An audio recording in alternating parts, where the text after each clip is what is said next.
You're listening to Now It's the News. I don't talk much about the finer things in life on this program, as much of our focus is politics, but I do occasionally like to imbibe a bit of wine. And to explore that topic, we have invited on the program Madeline Puckette. She is the author of Wine Folly, the Master Guide. She is one of the creators of winefolly.com. Madeline, welcome to Now It's the News. Thank you so much for being here. Thank you for having me. Sure thing. So some people are wine snobs. I am a wine slob. My wife and I have found a wine we like. It's a cheap, organic red that we get at Trader Joe's. Why should we go beyond that? I mean, that sounds fantastic. Why should you? Well, it's interesting. You know, when you learn to taste wine and to start to explore what's out there and your own taste, you start to realize that the more you know you don't know. And to allow yourself the ability to see the potential, you gotta get outside of your comfort zone a little bit. And one of the best things to do to really do that is to learn more about your own sense of taste. And that is to take the time to pick out flavors in a wine. And I'll be honest with you, I've got my daily drinkers too, my go-to wines that I know are solid, and they're going to end my day perfectly. They're going to punctuate the day after a long political news day. I just want something that works. We need a lot of extra glasses, by the way, in this particular environment, so I hear you on that. Yeah, so I get the idea behind that. That said, sometimes wine has the ability to really transport you and make you remember why we're all here. And I'm getting a little bit wishy-washy here, but I will say that when you learn more about the different styles of wine, there's so many wines out there that will surprise you. They're unlike anything you've ever tasted, and they only happen for a brief moment. There'll be a certain vintage and a certain region, and to miss out on that is kind of a shame, because there's so much more it can offer us, you know, growing and changing and feeling new things. So that's why I would encourage you to take on more than this organic find you found at TJ's. Okay, fair enough. Let me describe a little bit about my comfort zone, and maybe you can guide me in the right direction. I like greenfin red table wine. I would say, I don't know if you're familiar with it, but I would say it's sweet relative to other kinds that I've tried. I don't know whether it has hints of chocolate or cherry in it or anything like that. I don't discern to that point.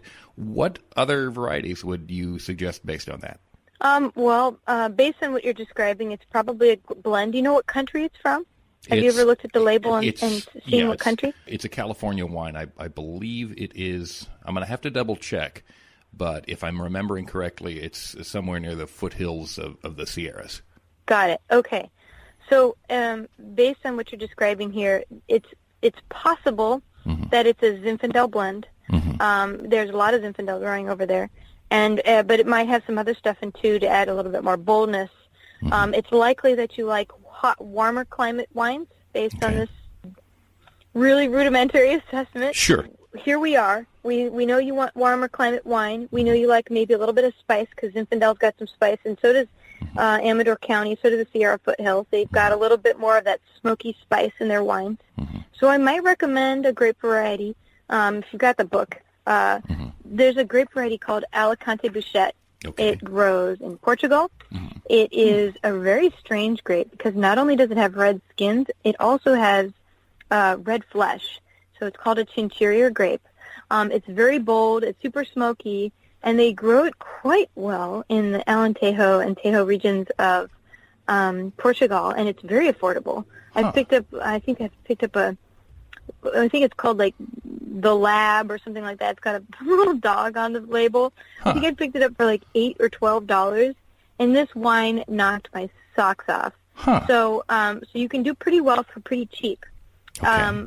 In that vein of the smoky, fruity, forward wines from warmer climates, I might also check out this grape variety called Grenache. It's one of the most important grape varieties in the world.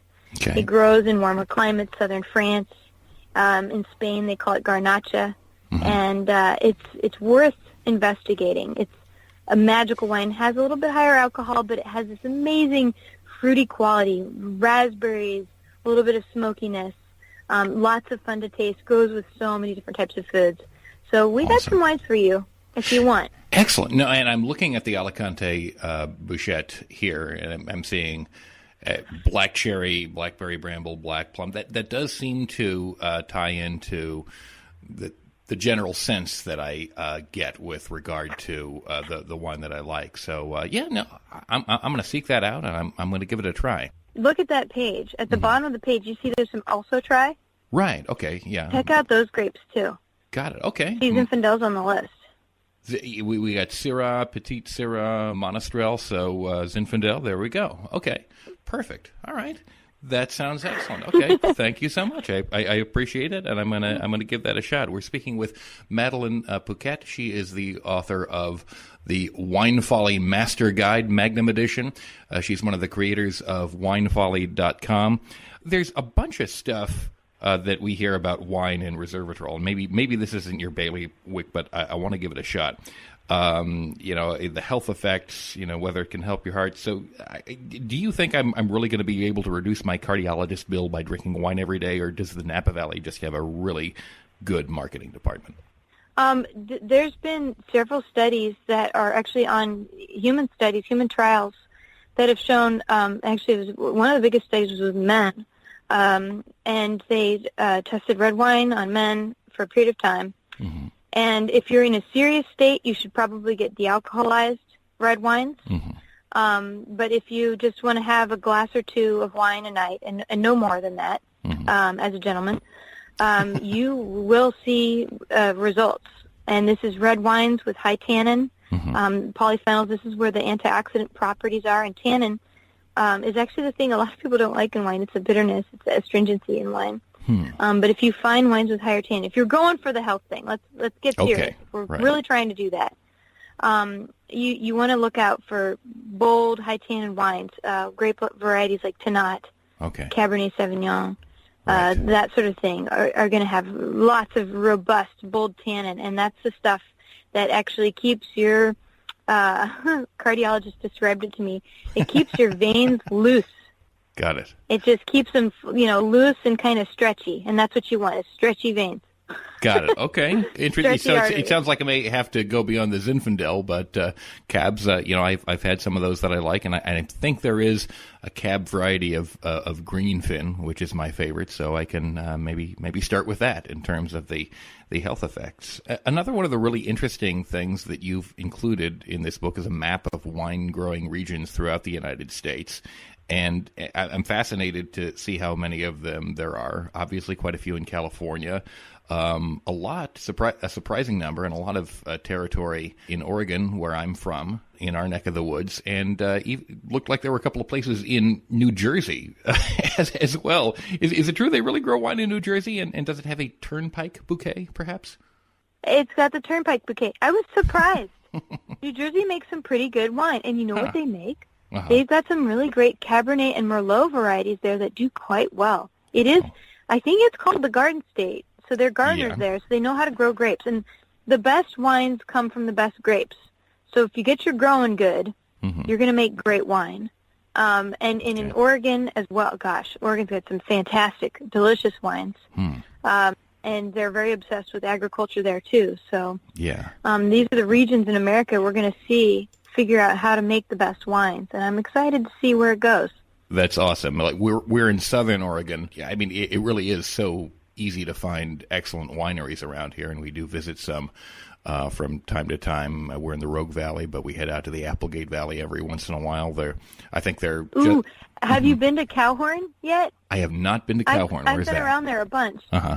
There's some great wineries there. You're in a good spot for good grapes. And nobody can get that stuff outside of Oregon, so stock up. Where is Cowhorn? I want to stop there now. Oh gosh, I feel like they're in the Applegate Valley. I'm probably. I feel like I can't. I'm saying it wrong. I'm sorry, Cowhorn. I'm doing this wrong for you. I think they're in the Applegate Valley area, so it's that little valley. Right. That's west of Yes. the I-5 corridor, Exactly. the Rogue Valley. Right. Yeah, so Cool. that's where I would look for them. They're over there. They make some great organic stuff. They're very, very progressive. Awesome. I will give them a shot. Madeline Puckette, she is the author of Wine Folly, the Master Guide, one of the creators of winefolly.com. It's been an absolute pleasure. You've given me some really excellent guidance, and now at the end of a day where I have to read headlines about politics, I know what my solace will be. Thank you so much. You're welcome. All the best. Thanks. Bye-bye.